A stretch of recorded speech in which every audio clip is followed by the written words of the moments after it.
Kaka okang' maduoko chien yore mag mibadhi e kinde choko osuru e kaunti ma Tana River, duol mochung' ne choko osuru e kaunti no oyango chako tiyo kod lony manyasani e choko osuru kuom johala. E romo manobadhie kadak ma Madogo mar twak e moko kuom midhiero manenore kinde timo ohala, wach mar choko osuru kokalo e lony manyasani obedo ka jo ohala okwayo duol machoko osuru mondo mi oyienegi mondo mi gichud matin tin kaluwore kod rach mar uso. Bende johala go okwayo tend kaunti no mondo mi omed ler ahinya e kuonde timo ohala mondo mi oket alwora margi makare kendo githir tuoche ma siko katuch.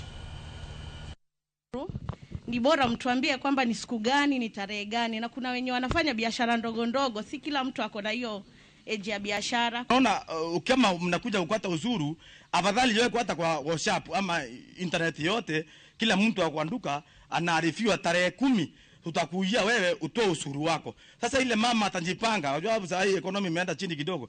Sasa unjipange ujue hii situmi hii ni ya kulipa kanju. Tunataka tupatiwe till ama automation ya revenue. Pesa inawekwa kwa akaunti ya serikali kupitia namba ambazo hawa wafanyabiashara wote watakuwa wako nayo. Na alafu wapatiwe ilani mapema. Kama ni biashara ya mwaka ikiwa imekaribia kuisha, wanatakana watozwe ushuru. Gari izunguke vile jana tumetangaza hii mkutano wenu, pia gari iwekwe mafuta itembee. Tunahamasisha kuwa wafanyabiashara wote wapate kujisajili kwanza.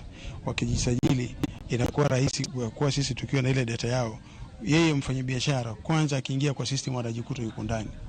Na akijikuta yuko ndani, beginning of the year, yeye mwenyewe mfanyabiashara ana produce his own or her own invoice from the invoice that was supposed to be system based. Then invoice inamwambia kuwa atakana alipe lini. Then ikifika wakati kulipa, we expect huyo mtu awe amelipa. Board ma sukari e pacho ka osingo ne jopur